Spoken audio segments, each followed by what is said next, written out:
Bismillahirrahmanirrahim. Assalamualaikum warahmatullahi wabarakatuh. To our lecturer, Sir Syaril. My name is Muhammad Taufiq bin Zulkafli, number matric 259138. Okay, are we going to continue about the overdraft? Okay, what is a bank overdraft? A bank overdraft is the limit you can borrow from an account. When repaying, you must pay a service charge. So in the you have the account is CIMB Bank. In the account CIMB Bank, you have 1,000. So you want to extra money 500. So 500 you can borrow from the CIMB Bank. CIMB Bank. So that's mean 500 is the overdraft. After you using the money, you must to repay a service charge. Next, the benefit and privileges. Firstly, acceptable collateral. Acceptable collateral can use collateral you already have with CIMB secure and overdraft, such as fixed deposit, selected structure product, FRNID, selected unit trust fund. Number two, you can use this collateral instant Amanah Saham Bumi Putra unit from Amanah Saham Nasional Berhad in under CIMB Bank. Next, more saving. Enjoy greater saving with interest charge only for the amount user. So, for the example, 500 the overdraft. So, overdraft will be calculate interest we will calculate from the 500 only. Next, financial liquidity. Financial liquidity manage cash flow better with no minimum fixed monthly repayment schedule. The next, non-guarantor. Don't need a guarantor as you will be pledging a collateral instant. Because no guarantor, because in under acceptable collateral we already done have a collateral such as fixed deposit, selected structure deposit, FRNID, selected unit trust fund, Amanah Saham Bumi Putra. Next, eligibility. Eligibility number one, individual age 21 to 70 years old. Number two, Malaysia or resident with PR, permanent residency status, resident in Malaysia. Number three, owner of the collateral free from any encumbrance. Number four, minimum collateral of 10,000. Number five, overdraft limit dependent on the collateral pledges. This is the interest rate in overdraft facilities and be secure overdraft. They have three types of the overdraft. Firstly, personal overdraft secure by fixed deposit. Interest rate base rate plus 1.10%, and personal overdraft secure by multiply collateral, and personal overdraft secure by Amanah Saham Bumi Putra, interest rate base rate plus 1.60%. This is formula how to calculate the interest rate from the overdraft is as follow. C is the formula: overdraft amount multiply interest rate multiply number of day, divide 365 day. For the example, overdraft amount used 20,000, number of day overdraft 31 days of January 2020. Interest rate, base rate assume it is 4.0% plus 1.35% per annum. So the interest charge for the January 2020 will be this the formula you can do. So after you calculate from the formula, you can get the interest rate of the overdraft. Next, document requirement. Applicants are required to submit this compulsory document. Firstly, photocopy of NRIC, identity, IC. Second, collateral document based on the collateral to be pledged.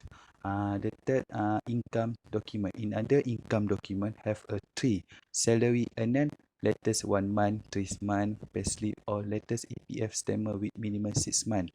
Number two, commission earner, latest 6-month commission statement, latest Form B and LHTN payment receipt. Number 3, self-employed, latest 6-month company bank statement, latest Form B and LHTN, latest e-form B and e-filing acknowledgement. Uh, Many people say why I need to uh, uh, choose overdraft facility better bank loan. So I will give difference between overdraft and bank loan. So overdraft facility funds they are flexible and the borrower amount can be charged within the limit. In under bank loan, large amount of loan can be borrower. The second, interest has to be paid on the borrower amount only. The bank loan interest rate are lower than that of overdraft facility. Cons for overdraft facility can be utilizing for large borrowing in bank loan, not as flexible as a overdraft facility. The second cons, the interest rate are higher than that of bank loan. Under bank loan, the loan has to be paid back in prescribed time or as. Hi, Assalamualaikum and very good morning. My name is Muhammad Alif Daniel bin Abdul Razak. My metric number is 259109. I'm going to explain about the standby letter of credit. What is standby letter of credit? Standby letter of credit means it gives guarantee of payment to your trade partner, and it also pay a stated amount within an agreed time limit and against specific document or when certain default event occur. That is the definition of standby letter of credit. Okay, let's take a look at the feature and the benefit of standby letter of credit CIMB Bank. The first feature benefit is assurance. Assurance means CMB have a strong benefit that can enhance your own credit standing. And the second benefit is certainty. Certainty means it gives your trading partner the certainty of getting paid if you default on your agreement. And the last benefit is better trade terms. So, this means with a guarantee of payment, you can negotiate better term and condition in your trade agreement.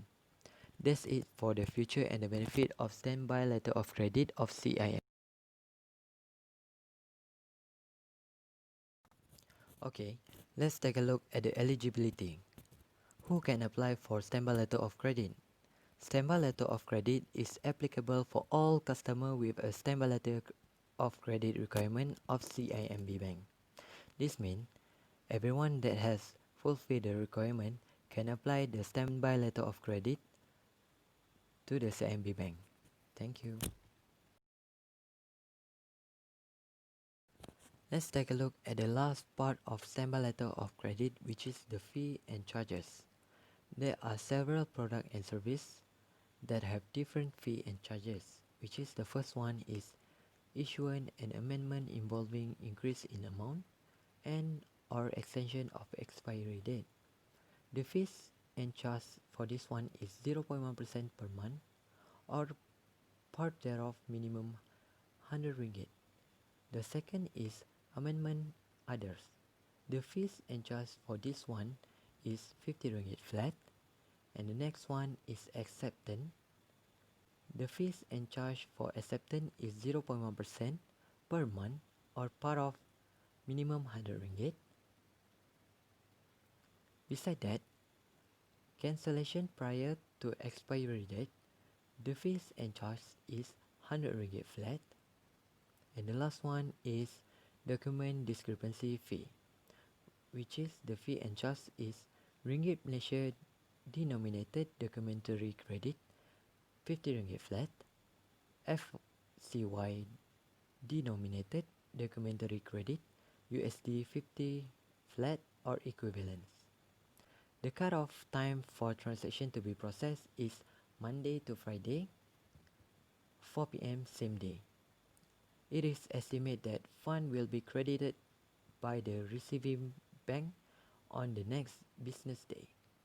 That's all for me for the standby letter of credit. Thank you.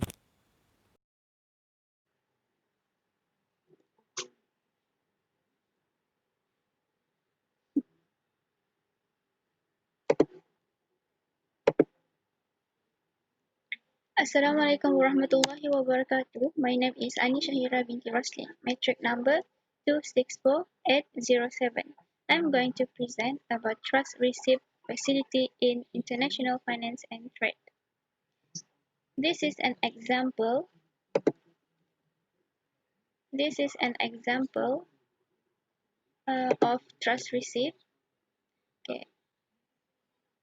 It's contain details of date of trust receipt. Got two part, which is first part is name date. This refers to the date issue that trust receipt issued. Second part is date received, which in this field refers to the date trust money was received. So it can be differ from the date of issuing the trust receipt. Second, the nature of goods purchased. It needs to attach after the trust receipt. Third, approval defined from concerned authorities if you are importing parties. Fourth, bank account details also need, especially the foreign exporter, such as the name of person for the purpose of record. For the last one is other terms that require from the bank. Next is about the meaning. The meaning of trust receipt is a document about a business that owns the physical assets, but the bank maintains ownership of assets. But the borrower gets right back after the full payment has been made. This is opposite to a letter of credit, which buyer needs to pay a certain period of time as agreed. The bank needs to accept the security interest in the goods in exchange for releasing the document required by the carrier for delivery. Buyer also obligated to maintain their goods or sales proceeds after the bank sale. Sometimes trust receipts are used under a letter of credit or collection, so the buyer can receive the goods before paying the issuing bank or collector's bank. Trust receipt also can be used for manufacturing or sales purposes. This facility is known as short-term loans, where it is valid as long as 90 days to 1 year if extended after issuing. There will be also requirement. Requirement: if you want to issue this facility, must have good relation with the bank, which never pay late, and avoid pay less than outstanding amount even there is moderation to pay loans at minimum amount. Moreover, each party needs to agree to the term of trust receipt. Okay. Now, let's talk about how the trust receipt work. Okay. In a situation, after seller send the goods to port, the buyer need to take goods, but got no money. Goods cannot be taken if no money. So, first, the buyer do not have to pay, but they utilize the bank. Bank pay fund after trust receipt as collecting bank. Second, the trust receipt act as a promissory note. It indicates the buyer will pay the funds after sales. Third, buyer needs to keep goods safe and make sure did not mix with the old inventory yet. Next, the borrower can repay bank at maturity date or after selling the product, whichever is earlier. The faster it's paid, the better it's for the firm. Lastly, just in case buyer can pay cash and willing to pay, The buyer can terminate the trust receipt contract earlier. This means they do not need to sign it as they do not use the facility. Okay, next slide is about the maximum financing value. Trust receipt got maximum financing value. The financing are up to 100% of invoice value, which means if the cost of good buy is 100,000 ringgit Malaysia, the firm loan given can be used at maximum level, which is 100,000 ringgit Malaysia also. Thus, the buyer do not need to pay at first, but pay later within a certain period in interest amount, plus interest amount. This also needs them charge for the service to bank loan.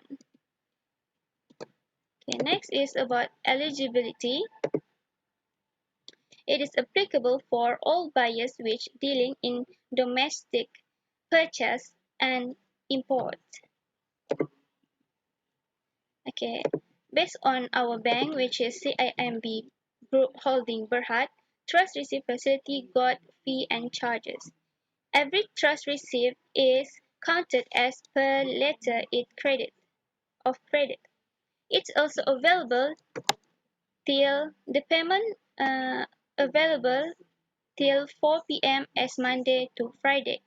For the option that involving rentas payment, it will be available every day till 12 p.m. Any other charges is depends on the bank. The general charges can refer based on which bank you are dealing with. Okay, rentas. Talking about rentas, rentas is commonly used as a domestic transfer, which called as real-time electronic transfer of funds and security system. In Malaysia, it is only one largest value payment system, which is rentas, in banking industry. It provides multi-currency real-time gross settlement of interbank fund transfer, settlement of ITF, multi-currency debt security settlement, and depository service. Okay, that's all from me. Thank you. Okay, my name is Saiful Izlan bin Ibrahim. Matric number is 255858. And today I will present about the accepted bills. Okay, accepted bills is the facility that applies the Syariah principle of tawarruk, which is buying and selling of a commodity, where bank will buy and sell customer an asset which customer agree to pay for on a deferred basis. Then customers will sell the asset to get the cash which they can use to pay back to the bank. Okay. Accepted bills were introduced in 1991 with the objective to encourage and promote both domestic and foreign trade through an Islamic financing mechanism. The accepted bills is formulated based on the Sharia concept of murabaha, which is cost plus, and by ad-dain, which is debt trading. Murabaha refers to the selling of merchandise at a price based on cost plus profit margin agreed by both parties, and by ad-dain refers to the sale of a debt arising from a trade transaction in the form of a deferred payment sale. Okay, there are two types of financing under the accepted bill facility. First is imports and local purchases. Okay, this is an applicable mechanism under this type of financing is the working capital financing under murabaha.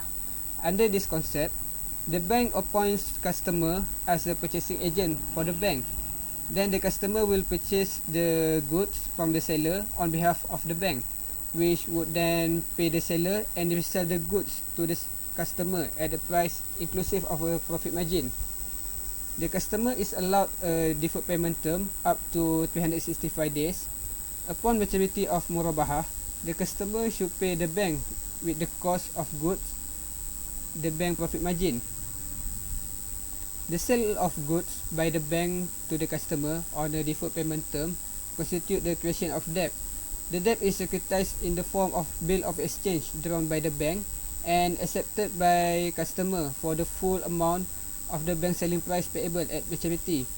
If the bank decides to sell the accepted bill to the third party, then this will be sold under the concept of buy ad-dain. Okay, the second is export and local purchases. Okay, the applicable Sharia concept under this type of financing is by Adain. The customer prepares the sale document as required under the sale contract or letter of credit. Then the sale document are sent to the purchaser bank. The customer draws on the bill of exchange as a substitution that represent the accepted bills. Then the bank will purchase the accepted bills at a mutual agreed price using the concept of buy a dine, and the proceed will be credited to the customer account.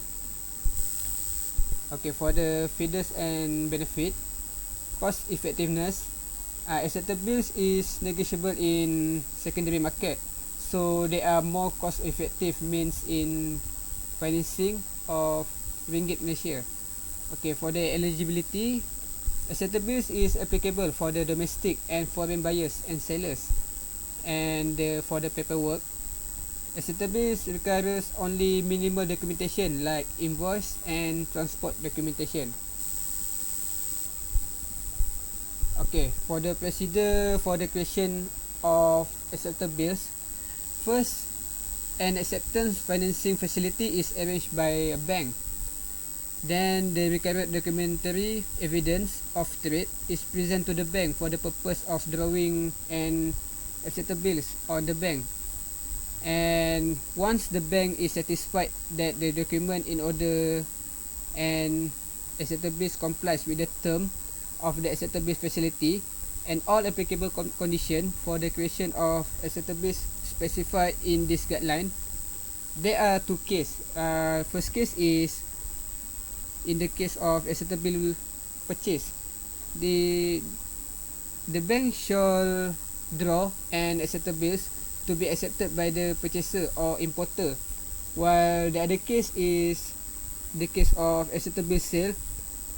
This case, the bank shall accept the accepted bills. Okay, last for the fees and charge. Accepted bills is the accepted commission type of product, and for the fees and charge as a per letter of offer. For the cut time for transaction to be processed at Monday to Friday, the cut off time is at 4 p.m. And for the transaction involving rentas payment, the cut off time is at 12 p.m.